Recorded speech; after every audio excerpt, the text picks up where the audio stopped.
A 100-plus-year-old Model B Steinway & Sons piano. Today we're going to try to determine the pedigree and the provenance of this piano. Stick around.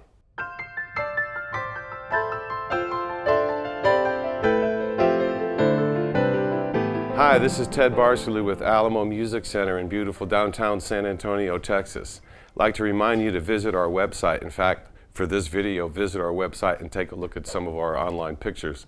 The other thing too is please like and subscribe to our channel. We have a few other channels, but this is the piano channel. And please, if you have a chance, leave some comments, particularly on this subject, which is establishing or trying to determine some kind of history of a piano. And it's kind of like it lets you know that pianos are living, breathing things that have, a medical history, they have a tuning history, and they have a relocation history. And in particular with this piano, it starts off with a serial number 95, and there's 3 other digits. And so we go to the internet and we pull up the Steinway & Sons page and we try to find as much history as we can on this particular Model B. And this is what it says on its site. Its estimated year of manufacturing is 1900. And that's an estimate. It also says the piano was born as an ebony. And I'm guessing that that's an estimate too, because the year 1900 being estimated as a year, with a model number 95, they're estimating 1900, it could actually be any time before then, because starting in 1901, Steinway & Sons kind of reset their manufacturing odometer at 100,000. And since this piano is before then, it's just assumed that it's 1900. I may be wrong in guessing that it was in saying that it was born in ebony. That could absolutely be true, but we know that sometime in about 2008, this piano was completely refurbished, remanufactured, and refinished. So it had all the things done to it that make it what it is today. And so, things that we've learned. You cannot tell a Hamburg piano from a Steinway piano, and because this one is old enough, they don't have records saying where it was manufactured. However, in trying to establish the pedigree, it would be, as where was this piano birthed, it does have smaller, leaner, and rounder, thinner cheek blocks, which the New York Steinways did not have. And we actually have recommend a name of who owned this piano originally. Not sure how long they owned it. It looked like they may have, I don't know if they owned it for 122 years. But anyway, the original owner was in Poland. So that leads more likelihood that it's probably a Hamburg piano, just with the different design on the cheek blocks and the original owner being in Poland. So there's a conflict between what the page says and what the piano looks like. That's kind of a normal thing. Whenever we get these phenomenal pianos in, and I'm not even talking about the look on this piano. This thing plays and sounds like a brand new Model B. The only thing is we had two keys in it that need to have a little bit of reworking on the action.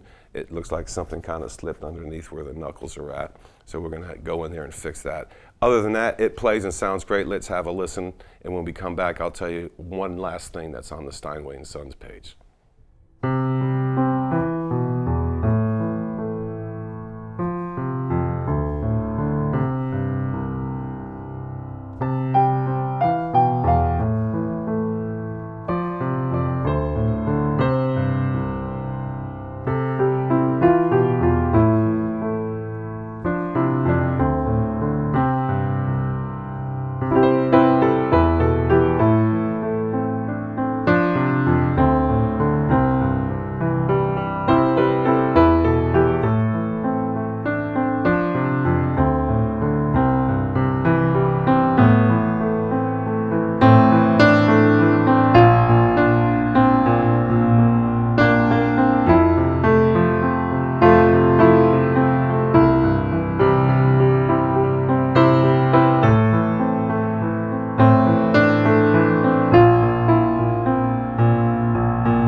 So now we come back from the break.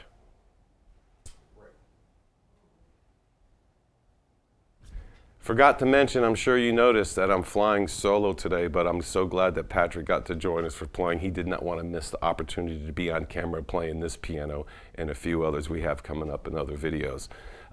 He's a little preoccupied at the moment. But the last thing I wanted to leave you with on this piano, and this is what kind of makes these old wonderful instruments kind of fun when you get them, is that the historical facts that you can pull off the internet don't kind of agree with what you're seeing with your eyes, let alone what you're playing and hearing with your ears. But there is a kind of a customary fill-in-the-blank clause on that page that also says, based upon the model and the year and age of this piano, Steinway & Sons is just kind of gently recommending that this piano may need some kind of refurbishing, which would include the action, the pin block, the soundboard, and possibly refinishing the case. And just based on a run-of-the-mill kind of low ball number estimate, they also fill in a blank and saying that this is estimated to be about $60,300 worth of work. I can promise you the refinishing does not include a refinishing that looks like this one, not for that price. So with that, I'd like to thank you for your time. List any comments you may have, any stories you have of a Steinway & Son or any other kind of particularly hand-carved art case type piano. Hey, tell us those stories, but also let us know how they play, because that seems to be the real determining factor of whether the instrument is truly 100% beautiful or not. Thank you so much and have a great day.